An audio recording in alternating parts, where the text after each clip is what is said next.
Olá e sejam bem-vindos ao novo podcast da Unicef Portugal Segurança na Rede. O meu nome é Francisca Magano. Ao longo desta série de conversas vamos perceber como as famílias e a rede à volta das crianças e dos adolescentes é o que os faz estar mais seguros online e também na vida real. O meu convidado de hoje é Celso Costa, psicólogo e fundador do Next Level Hub. Tens falado muito sobre a necessidade da educação, principalmente de acompanhar as transformações no mundo, de fomentar a resiliência, a capacidade de adaptação, a inteligência emocional, em particular, a criatividade e a resolução de problemas. E, de facto, tudo isso são fatores essenciais e até protetores para as crianças e os adolescentes lidarem com os desafios da internet e na vida. Mas como é que isso se explica? Olha, antes de mais, obrigado pelo convite, é um prazer estar aqui contigo. É verdade, as competências são importantes, não é? Porque conjugam conhecimento com a ação. Não é? Eu acho que se calhar um esquema que pode ser visual, mas que eu acho que é interessante, não é? E falaste de inteligência emocional. Eu acho que quando nós falamos de competências que têm como objetivo preparar crianças e jovens para os diferentes desafios que podem encontrar, não é? Pode ser do ponto de vista académico, do ponto de vista futuramente profissional, mas também deste ponto de vista, não é? De desafios muito concretos que podem ser alusivos ao seu bem-estar. A inteligência emocional é uma espécie de roldana central, não é? E se nós virmos um daqueles relógios antigos, temos sempre uma roldana central onde se encaixam outras roldanas. E muitas vezes a inteligência emocional é esta peça central que vai influenciar a ação de muitas outras competências, não é? E o que é isto de inteligência emocional? Não é? No fundo, é nós conseguirmos pensar sobre as nossas emoções. Nós produzimos estados emocionais o tempo inteiro, não é? Podemos ter noção deles, podemos não ter, mas as emoções influenciam o que pensamos e o que pensamos influencia a forma como agimos. E, portanto, as crianças e adolescentes terem a oportunidade de desenvolver inteligência emocional dá-lhes uma capacidade de compreender, de ler, de analisar o mundo e, por outro lado, de agir sobre ele. Não fazendo isto uma coisa super maçadora, mas eu acho que quando falamos de temas, por exemplo, como o cyberbullying, acho que é interessante olharmos para a inteligência emocional sobre dois pontos de vista. Não é? A inteligência emocional tem, do ponto de vista individual, duas coisas que são importantes. Uma é o autoconhecimento. E o autoconhecimento é muito importante, porque dá-nos aquela noção de, primeiro, de quem é que eu sou, de qual é o meu código de conduta, dos meus valores, daquilo que é certo ou errado. Portanto, é uma espécie de bússola que eu posso usar para navegar diferentes situações. E, por outro lado, a autorregulação. Como é que eu faço a gestão daquilo que eu vou sentindo. Mas depois há o outro lado, que é o lado social da inteligência emocional. Como é que eu consigo ler o comportamento dos outros e como é que eu consigo agir ou intervir sobre isso. Quando falamos de bullying, este acaba por ser um papel muito importante, porque a inteligência emocional é o que nos dá empatia, discernimento, sensibilidade, para nós conseguirmos agir. E quando falamos de agir, eu acho que também é importante não focarmos só em vítima e agressor, que é algo que surge muito em bullying, e falarmos também dos bystanders, ou seja, de todos nós. Que estão a assistir. Exatamente, não é? Que estamos a observar, muitas vezes passivamente. E quando falamos de o que podemos fazer em relação a isso, não é? Como é que as competências podem ter aqui um papel ativo, muitas vezes, no contexto escolar, o que falha é olharmos justamente para esta questão, não é? Como é que os bystanders se podem envolver. Não é? Não adianta eu ter uma inteligência emocional muito bem desenvolvida, não é? Se depois eu não tenho cenários concretos que me ajudem a identificar situações de bullying. Não é? E, portanto... E aí, se calhar, não está completamente desenvolvida, não é? Porque nos momentos em que eu posso defender o meu colega ou eu próprio me defender, depois, na verdade, não consigo, não é? Mas, de facto, como é que podemos desenvolver estas competências entre os adolescentes? Porque, de facto, o cyberbullying tem aumentado, o bullying tem aumentado, mas o cyberbullying em particular tem aumentado entre os jovens. Como é que podemos desenvolver essas competências nos jovens para estarem mais protegidos, mas para terem relações mais positivas uns com os outros? Sim. Eu acho que, obviamente, os contextos educativos têm uma responsabilidade muito grande e depois até podemos tentar dividir o papel de cada interveniente, mas, do ponto de vista educativo, eu acho que tem que haver uma abordagem muito clara de problema, impacto, solução. Não é? Há pouco falávamos de inteligência emocional. Se me permitires só conjugar com outras competências, acho que vai fazer mais sentido esta próxima parte. A inteligência emocional permite-nos depois ter capacidade de comunicar de forma assertiva, pensamento crítico, tomada de decisão. Eu acho que essas são as competências base. O que é que falta e o que é que podemos fazer? Tem que haver, em primeiro lugar, um investimento claro em detectar o problema. Como é que eu consigo ler que o bullying está a acontecer? Porque é verdade, e sobretudo em cyberbullying... Mas o jovem ou os adultos à volta? Eu acho que ambos, na verdade. Não é? Os jovens de uma perspectiva, se calhar, de primeira percepção daquilo que está a acontecer, mas os adultos também. Porque muitas vezes nós não temos bem noção de como agir.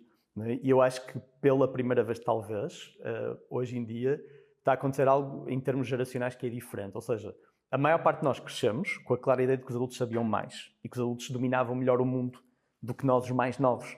E eu acho que pela primeira vez o que acaba por acontecer é que crianças, pré-adolescentes, adolescentes já têm uma noção, correta ou não, mas esta noção de que não, eu domino muito mais um conjunto de ferramentas que são parte do meu mundo do que os adultos. E isso dificulta a forma como podemos ajudar. E será que dominam? Há muito aquela ideia, e nós temos falado ao longo desta série de conversas, de alguma forma pôr em causa esta ideia de nativos digitais, porque podem de facto já ter nascido com a internet, podem de facto já ter nascido com as redes sociais, mas se calhar não sabem estar de forma segura e saudável e plena nas redes sociais, talvez porque estar nas redes sociais não é apenas conhecer o TikTok e todas as ferramentas e de como é que eu uso os filtros, mas é de facto, e aquilo que tu falavas, de ter uma conduta moral e aqui a dimensão dos valores ser muito importante, nós conseguirmos transpor os nossos valores na nossa presença digital. E essa parte se calhar falta, não é?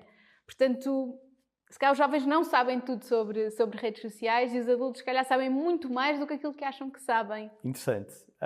Eu estava a ouvir e estava a pensar, se calhar vai parecer uma coisa muito estúpida, mas eu alimento-me há 37 anos e não sou nutricionista, não é? Ou seja, o passarmos tempo num determinado meio não nos confere competência ou sequer raciocínio crítico.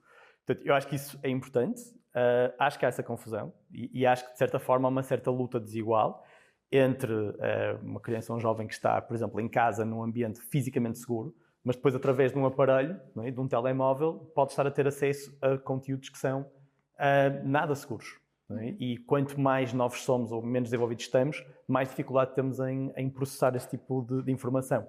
Por isso é que, por exemplo, como é que nós podemos associar, juntando aqui algumas questões que estás a trazer, uma ideia simples que pode influenciar pais e professores a terem uma conversa produtiva com crianças e adolescentes. Um exemplo, por exemplo, do semáforo, não é? Criar um código, não é? Em que, independentemente daquilo que eu estou a ver, eu não tenho que avaliar necessariamente o conteúdo, eu só tenho que avaliar como é que o conteúdo me faz sentir. Certo. Porque essa é uma bússola muito mais intuitiva. E ter esta noção clara de que conteúdo verde é conteúdo que me faz sentir bem. Não é? Há um tópico que eu acho que era interessante discutir, que é quantidade e qualidade daquilo que nós estamos a fazer online. Não é? Mas conteúdo verde é pedagógico, é algo que me faz bem e, portanto, eu estou a retirar algo que é importante para mim, que reforça a minha saúde mental, o meu bem-estar, a minha aprendizagem. Conteúdo amarelo pode ser algo que me diverte, mas que eu tenho que ter alguma atenção, alguns sistemas de alerta, porque pode ser eventualmente aditivo, ou se ficar muito tempo nesta atividade, pode ser um jogo, pode ser algo do género, tenho que estar vigilante. Mas a discussão sobre o que é o vermelho, não é? Eu vejo um conteúdo que eu não consigo compreender, não me faz sentir bem, faz-me ficar confuso, e que mecanismos é que eu posso acionar, com que adulto ou pessoas de referência que eu posso discutir isto? Não é? Eu acho que esta é uma ideia simples e relativamente fácil de implementar. E que os pais e professores devem poder falar sobre essas ferramentas, não é? Porque o que nós sabemos é que as crianças tendem a procurar mais ajuda nos seus pares, que nem sempre são as pessoas que, enfim, podem ouvir, não necessariamente procurar a ajuda que é importante em determinadas situações, e apenas 1/3 procura ajuda nos seus pais. E, portanto, essa ligação precisa de ser criada para, principalmente situações de crimes, de violência real, as crianças possam ter a devida ajuda, não é? E principalmente há uma questão que falavas do conteúdo negativo que têm acesso. De facto, o que nós estamos a ver é as redes sociais. Quanto mais conteúdo negativo eu vejo, mais conteúdo negativo a rede em que eu estou me vai dar. Sim. É algo difícil de mudar, mas que tem grande impacto, não é? Quando se estivermos a ver um Reel, um TikTok, um Short, seja o que for, tipicamente um conteúdo que é pedagógico, a reação típica de um utilizador é ver uma vez e eventualmente guardar para ver mais tarde. Mas conteúdos tipicamente negativos ou de intensidade emocional ou chocantes, a maior parte dos utilizadores vão ver 3, 4, 5 vezes antes de avançarem ou fazerem algo com isso. Não tem que haver uma má intenção, mas muitas vezes os conteúdos chocam, têm um impacto. É quase como se precisássemos de o digerir. Então é difícil simplesmente avançar, independentemente do nosso caráter ou desenvolvimento moral. E, portanto, obviamente que isso dá informação ao algoritmo. E, portanto, com a quantidade de tempo que eu estou online, ou estou numa rede social, obviamente o algoritmo começa-me cada vez mais a sugerir esse tipo de conteúdo. Eu não sei se posso falar de quantidade e qualidade aqui, Claro. mas eu acho que é mesmo um tópico muito importante. Por exemplo, em conversa com professores e com pais, muitas vezes eu ouço o critério de quantidade. Eles passam demasiado tempo no telemóvel. E quase nunca se fala de qualidade. Claro, sim. Se aquilo que eu estiver a ver é interessante, a quantidade não é tão relevante. Mas se aquilo que eu estou a ver, em termos de qualidade, é muito questionável, então a quantidade vai multiplicar esse efeito negativo. Não é? E eu acho que um exercício engraçado, que só requer matemática de segundo ano, é percebermos que, neste momento, um pré-adolescente ou adolescente passa cerca de 7 horas por dia no telemóvel. Não é? 4 horas em redes sociais. E zero a diabolizar isto. Não é? Mas vamos pensar em 4 horas por dia em conteúdo que eventualmente não é o mais pedagógico. Não é? 4 horas por dia são 28 horas por semana. São 112 horas por mês, são 1344 horas num ano. Isto, no fundo, eu fiz as contas antes, de vir aqui, obviamente, são 56 dias num ano, são quase 2 meses, num ano que tem 12 meses, a processar nas conteúdo. redes sociais. Okay? Isto é muito sério. O que nos leva à qualidade. Um dos meus exercícios favoritos com pré-adolescentes e adolescentes é conversar sobre o que é que lhes interessa numa rede social. E a determinada altura perguntar-lhes quão real é aquilo que eu estou a ver. E é mesmo interessante porque a resposta mais típica e consensual é que cerca de 70% do que eles estão a ver é de certa forma artificial ou não é real. E sabem identificar que é artificial? Eles sabem descrever que é artificial, mas têm dificuldade em serem específicos sobre exatamente o que é que não é real, o que é artificial. Não é? E, portanto, repara, nós temos uma quantidade absurda de horas, não é? Num sistema que tipicamente tem um impacto muito de nos adormecer, de nos colocar em piloto automático, portanto temos menos sentido crítico e que nos torna muito mais permeáveis para o conteúdo que estamos a aceder, que entra, que tem impacto sem nós conseguirmos propriamente digeri-lo ou analisá-lo. E, portanto, quantidade e qualidade têm que ser igualmente discutidos. Claro, sim, de facto, podem estar 1 hora a utilizar a internet de uma forma muito saudável e até pedagógica, e há alguns estudos que mostram que 1 hora por dia para objetivos académicos até pode aumentar os resultados no PISA, mas será muito diferente eu estar 1 hora ou menos, ou meia hora, a ver conteúdos negativos no TikTok. Completamente. Portanto, de facto, o tempo e a qualidade, ou a quantidade e a qualidade são, de facto, uma métrica importante. E o timing, desculpa, Francisco, e o timing também faz alguma diferença. Há estudos interessantes em que, por exemplo, do ponto de vista académico, vão comparar alunos, mesma capacidade intelectual, mesmo tipo de notas, em que, quando chegam da escola, as primeiras 2 horas são utilizadas em redes sociais ou a jogar e as outras 2 horas a estudar. E num outro grupo fazem exatamente ao contrário. Estudam primeiro, jogam, estão nas redes sociais a seguir. Os resultados são muito diferentes. Não é? Porque quando eu jogo ou estou numa rede social, inicialmente, é uma quantidade de estímulo e movimento que depois de estudar é uma seca. E é preciso pôr muita energia para conseguir estudar. Não é? Enquanto quando fazem da outra forma, há muito mais energia disponível depois para a recompensa. Dizias, as redes sociais tiram ou não exigem de mim capacidade crítica nem esse pensamento, mas na verdade é isso que nós precisamos promover nos adolescentes.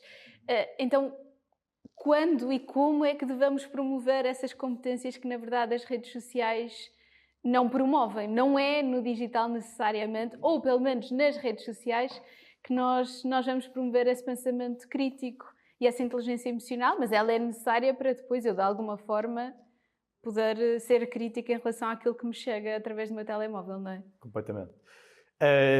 Correndo o risco de ser... Eu não acho que o que eu vou dizer seja utópico, mas parece quando vemos a realidade e quando eu converso com determinados decisores na área da educação. Por que não o ano letivo começar com a primeira semana totalmente dedicada a este tipo de temas? No mundo ideal, eu acho que até podia haver em cada período uma espécie de checkpoint, não é? Mas mesmo que não conseguíssemos isto, porquê que a primeira semana não é toda ela dedicada, não só a discutir temas de redes sociais ou temas de bullying, mas de ferramentas de estudo, coesão da turma? Era um investimento que era muito interessante. nesse tipo de oportunidades, e o que eu sinto muitas vezes é que este tipo de trabalho é quase o parente pobre na educação, ou seja, há um foco excessivo em notas e na preparação para eventualmente os testes ou exames, e no fundo estas sessões acontecem sempre naquela hora muito opcional, naquela hora em que os miúdos estão mais cansados, não é? Nunca tem o palco, nunca tem o papel principal, e nós sabemos que quando os miúdos passam por este tipo de situações, o rendimento académico fica completamente comprometido. Portanto, o que é que seria ideal? Ter uma semana, e digo uma semana porque não é só a oportunidade de refletirem, é preciso tempo. É preciso dar intensidade e duração para que eles de facto consigam refletir de um dia para o outro. Ao fazermos isto, conseguirmos ter aquela perspectiva de vamos discutir os problemas e eles precisam de cenários reais, das múltiplas formas como o bullying ou a violência ou a questão pode surgir, seja de forma muito óbvia, de forma muito subtil. Precisam de toda uma componente de discutir o impacto. Não é? Por norma, não querendo generalizar, alguém que tem um papel de agressor tem uma grande falta de empatia, uma falta de sensibilidade, níveis de inteligência emocional baixos. E, portanto, ainda é mais fácil ser um agressor porque eu não tenho nenhum tipo de conexão com esta vítima ou com esta pessoa. E, portanto, uma segunda componente é discutir o impacto, perceber como é que isto interfere na vida de uma criança, de um jovem, das famílias, por aí fora. E, finalmente, a parte da solução, que é uma coisa que falha imenso. Nós vemos nas campanhas de bullying é sempre muito o alertar para os perigos. Nós só criamos o receio ou sensibilizamos para o perigo e nunca há o outro lado, o que é que eu faço em relação a isso? E, portanto, eles têm que ter formas diferentes de como é que eu posso intervir diretamente, como é que eu posso intervir indiretamente, como é que eu chamo um adulto, como é que eu comunico o que está a acontecer. Porque muitas vezes as pessoas, os bystanders, não intervêm por cobardia necessariamente, mas porque não sabem como agir. E depois estão perdidos ali numa multidão, é? Naquela questão da difusão da responsabilidade, em que estão aqui tantas pessoas, porque é que haveria de ser eu a agir? Alguém há de fazer alguma coisa, sim. E de facto devíamos olhar para os três, para a vítima, para o agressor e para os espectadores. E muitas vezes o agressor é quase posto de parte quando chegamos à solução e à intervenção, não é? Porque a vítima e claramente precisa de uma resposta e de uma intervenção especializada e adequada ao que poderá ter passado. Claro, precisamos de olhar para os espectadores que de alguma forma não agiram por desconhecimento ou por dificuldade, mas o agressor, enfim, há alguns estudos que mostram que devíamos olhar para o agressor como vítima também por tudo aquilo que tu dizias, porque é também ali um jovem que está a manifestar um conjunto de sinais, e quando falamos do cyberbullying, de sinais até de violência que pode ser ela presencial, não é? Nós não conseguimos na vida de um jovem separar o que é o online e o offline, não é? E no caso de quem é agressor, também essa pessoa manifesta muito da sua história. Completamente. E de falta, eventualmente, de alguns fatores protetores no seu desenvolvimento. Eu acho isso mesmo importante e mesmo interessante. E nunca tinha pensado exatamente desta forma, mas ao ouvir-te, eu acho que nós podemos humanizar o contexto de vida de um agressor sem desculpabilizar. Claro. E é verdade, muitas vezes quem está numa... E criminalizar, nos casos em que estamos a falar de crime, claro. Compreender não é aceitar, não é? E acho que isto é importante. Que muitas vezes quem está numa figura de agressão está a repetir modelos que viu, não é? Está a repetir. É quase como se não tivesse formas alternativas de agir. E isto leva-nos muitas vezes a perceber que, apesar de não haver esta separação clara, a falta de rede, a falta de apoio no mundo real, muitas vezes não é contribuir, mas torna-se um fator de risco por estes comportamentos de agressividade. Por um lado, porque nós, para sermos resilientes, precisamos de alguém que nos ajude, não é? Que nos compreenda, que nos valide e que nos mostre formas alternativas de funcionarmos, senão a tendência é repetir o padrão. E depois, como não temos este apoio, quando transitamos para o mundo online, uma das coisas que está a acontecer muito, e se calhar vou dar um exemplo um bocadinho mais específico, ainda que seja uma generalização. Vamos imaginar o caso de um miúdo que tem 14 anos de idade, que está a ver conteúdo e, sem citar nomes, mas que vê a figura de um homem que fisicamente é atlético, que aparentemente tem muita confiança com as mulheres e tem muita confiança em tudo e está cheio de certezas. E tem muitos seguidores, eventualmente. E tem montes de seguidores e é um tema de conversa atual. E, portanto, há uma primeira percepção de admiração, não é? De eu gostava de imitar estes traços. sem tornar isto mal, a psicologia nem uma seca, mas nós temos muita necessidade de coerência. É muito difícil para nós, adultos, e muito mais para crianças, aceitar que alguém pode ter aspectos mesmo bons e aspectos mesmo maus. Eu preciso tomar uma decisão sobre esta pessoa, porque gasta muita energia, a incerteza gasta muita energia. E, portanto, o que acaba por acontecer é que o primeiro contacto que têm com estas figuras é de admiração por determinado tipo de atributos, e, entretanto, estas pessoas estão a trazer todo um outro conjunto de mensagens que estão a ter impacto, não é? Acabam por criar aqui uma espécie de fenda e que acabam por influenciar, porque a primeira percepção de admiração já foi criada. Portanto, nem sempre um agressor é de um momento para o outro. Muitas vezes é esta forma muito subtil e gradual de carregar esta informação. Isso eu estou diariamente a ver, não é? E esta informação que é perigosa é misturada com outros elementos que são interessantes, não é? Como eu estar a ver uma vida que é muito agradável e no meio tem coisas que não me fazem nada bem, não é? E é importante ter cuidado com isso. E quem é que pode desempenhar o papel de alerta para quando, de facto, conteúdo desagradável, inadequado, ilícito aparece no meio de quem nós mais admiramos, mas por essas razões que explicavas, não temos esse discernimento e essa capacidade para identificar Boa questão. E separar as peças? Eu não tenho uma opinião totalmente formada sobre regras absolutistas de não expor crianças em ecrãs, mas a verdade é que ao conseguirmos até uma certa idade, várias coisas que tenho lido falam dos 12, 13, 14 anos de idade, ou seja, obviamente podem ver ecrãs, mas muito mais supervisionado, né? Acaba por ser uma primeira ferramenta de prevenção. Portanto, adiar Sim. o máximo possível. É como tomarmos um antibiótico. Ele não tem que ser necessariamente específico para aquela infecção. Não é? É algo que dá resposta a diferentes infecções. Não é?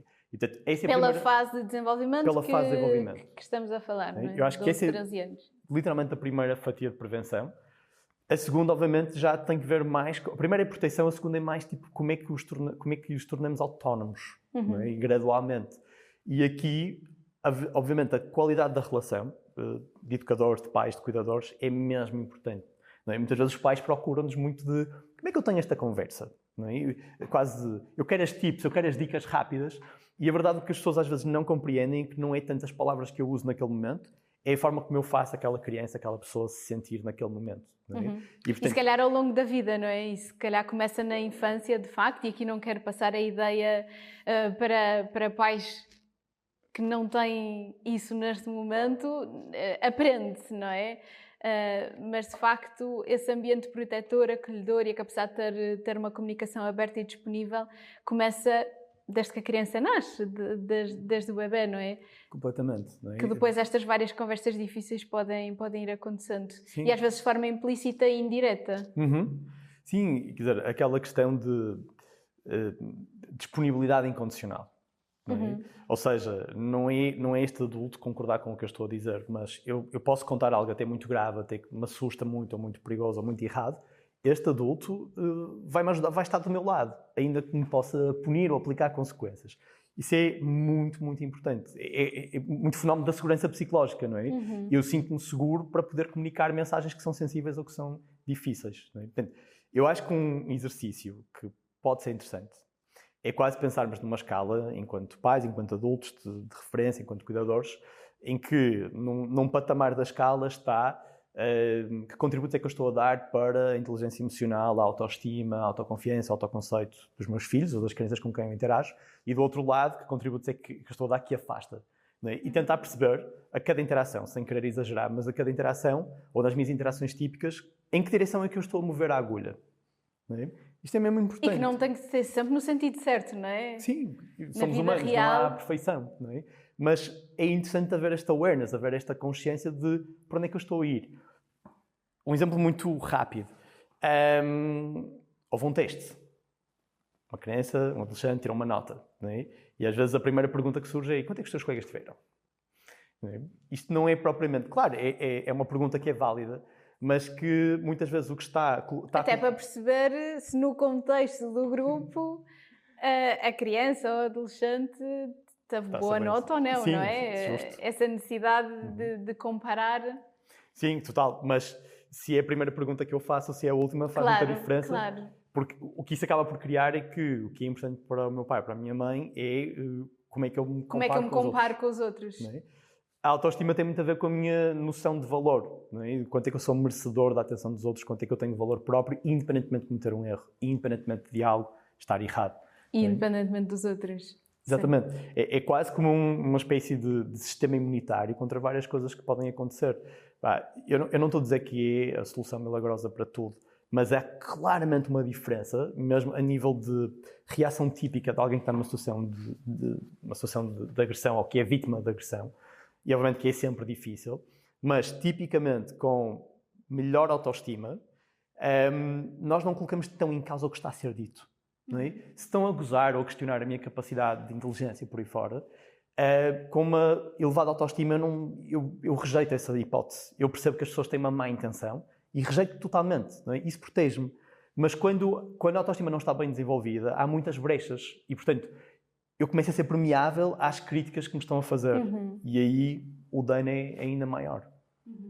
Há pouco falavas da resiliência, que se tem falado muito, muito dela. O que é essa competência?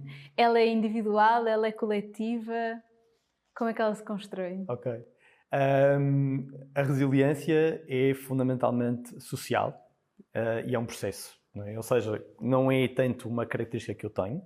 Às vezes as pessoas confundem. Há uma característica que ajuda muito a sermos resilientes, que é a robustez emocional. Não é? A minha capacidade de acolher uma emoção e saber o que fazer com ela. Mas ser resiliente é mesmo um processo. Eu posso atualmente ser resiliente e dentro de um mês ter muita dificuldade em ser resiliente, porque outras coisas acontecem. Ser resiliente também não é simplesmente resistir a tudo. Quando falamos de resiliência, do ponto de vista de saúde mental, estamos a falar de eu consigo enfrentar situações que são difíceis, que interferem com o meu bem-estar, mas eu consigo manter a minha forma de ser, a minha forma de estar. Eu posso ficar mais triste, eu posso ficar mais mexido, mas eu comunico com alguém. E, portanto, a resiliência é a capacidade, em inglês é a expressão de bounce back.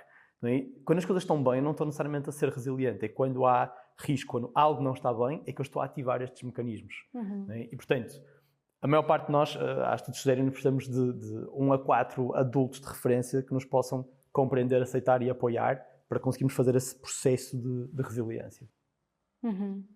E faz-me sempre pensar, e enquanto Unicef nós também trabalhamos muito com muitas crianças e muitos adolescentes que de facto não têm essa figura, ou porque vivem em contextos de grande vulnerabilidade, sem um adulto de referência, pai ou mãe, ou por diversas razões esse adulto não está sempre presente. Como é que podemos promover essas capacidades nestes jovens e também este olhar positivo? Há uma pessoa, enfim, de referência para mim dentro da Unicef, o Benjamin Parks, fala muito sobre o trauma e como nós podemos de facto evitar o trauma na infância, e ele tinha um olhar muito positivo. Ele próprio cresceu numa casa de acolhimento e sempre com uma perspectiva muito positiva. Ele conta sempre a história de todos os dias eu ia à caixa de correio ver se tinha uma carta dos meus pais e nunca tive.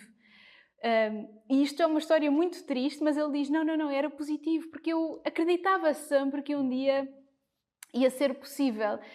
E hoje, enfim, tem transformado a vida de milhões de crianças trabalhando na Unicef.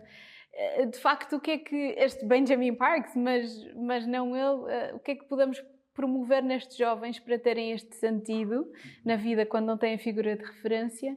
E aqui relacionado com o tema, para depois também no online estarem seguros e poderem, enfim, crescer de forma saudável, desenvolver a sua identidade e também o seu autoconceito na interação com outros. Olha, mega questão.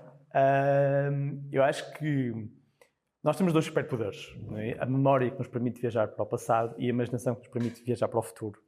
A imaginação tem muito valor, não é? Há um livro muito, muito interessante que se chama Man's Search for Meaning.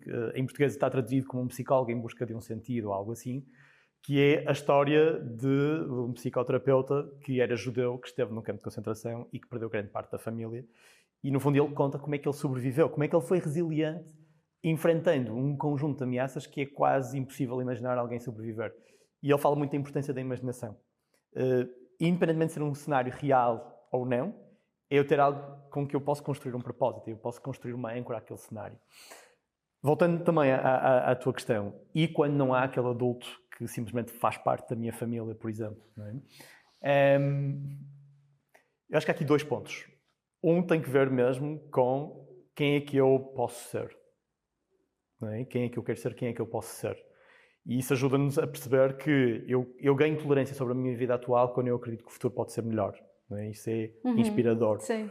Por outro lado, eu sou um grande defensor da importância de outro tipo de atividades para além da escola. Ter a oportunidade de um miúdo estar inserido em algum tipo de núcleo social, algum tipo de tribo. Nós somos animais tribais. Seja um desporto, que é fantástico, não é? Seja algum tipo de comunidade. Porque muitas vezes isto vai-nos dar acesso a alguns adultos, seja um treinador, seja alguém que nos vê com regularidade e que pode servir também de inspiração.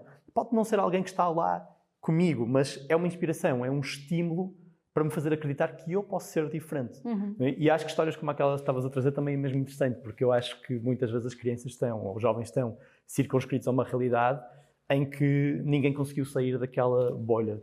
Não é? E consegui perceber que, independentemente do meu ponto de partida, pode ser mais difícil, mas independentemente do meu ponto de partida, eu consigo influenciar onde eu posso ir. Sim, e falavas do desporto e aqui com o tema do digital. Aliás, Lisa Damour, uma psicóloga norte-americana que trabalha muito com adolescentes, ela diz: sabemos que os adolescentes que dedicam tempo aos estudos, que convivem presencialmente com os outros, que ajudam em casa ou na comunidade, que se mantêm fisicamente ativos, tendem a ter uma relação mais saudável e equilibrada com os ecrãs. E isto é para todos, independentemente das suas figuras de referência, que claramente são importantes. E agora, para terminar, vamos imaginar um cenário diferente que, de facto, podamos criar um mundo digital ideal. Quais seriam os elementos que nós devíamos assegurar? No mundo digital ideal. Mas do ponto de vista do funcionamento de aplicações e programas? Ou... Daquilo que te parecer. As crianças, bem, os adolescentes. Vamos reconhecer que quanto mais tarde estiverem online, melhor. Portanto, estamos aqui a falar dos adolescentes que entram agora no mundo digital e ele é o ideal. Entram em que mundo? Vou tentar dar uma resposta minimamente organizada. No mundo ideal, do ponto de vista, em primeiro lugar, das entidades ou organizações que criam tudo o que é digital, eu acho que tinha que haver muito maior responsabilização e um foco muito mais preventivo. Não só reagir ou reagir rápido, mas haver muito mais uma noção de que, ok, foi um utilizador que colocou um conteúdo, mas foi a minha plataforma. Portanto, o máximo de ownership possível, não é? Regulamentação e um grande sentido de responsabilidade e de prevenção. Portanto, desse ponto de vista mais institucional. Obviamente que o mundo real também está cheio de perigos. Não é? Nós precisamos ter competências e ferramentas para navegar esses perigos. E, portanto, no mundo ideal, eu acho que as crianças e adolescentes cresceriam com uma disciplina, por exemplo, que, tal como tem em português, matemática e história, teriam uma disciplina muito centrada no seu crescimento e desenvolvimento, que tivesse a mesma importância que essas disciplinas têm. Não é? E podia trabalhar uma série de questões em diferentes fases, não é? De inteligência emocional, de conhecimento, de resiliência, de comunicação, de pensamento crítico, e que os acompanhasse ao longo da vida, não é? Ao longo do período escolar. O valor deste tipo de disciplinas não é apenas o que eles aprendem, é ver um adulto que interage semanalmente e que está atento. E que está atento, claro. Não é? E vai conseguir reagir rapidamente quando algo acontecer. Claro, de facto. É curioso que, para criar um mundo ideal, identifique os elementos da vida real que sejam importantes assegurar, para além de, obviamente, chamar também aqui as empresas que têm também grande responsabilidade. De facto, a segurança das crianças e jovens na internet começa quando pais, educadores e toda a rede à volta da criança faz parte do seu dia-a-dia. Muito há para fazermos em termos de regulação, de regulamentação do que acontece nas redes sociais, com governos, com as empresas, com as organizações e com toda a sociedade. Até lá, segurança na rede implica uma rede de segurança. Obrigada, Celso. Obrigado. Obrigada.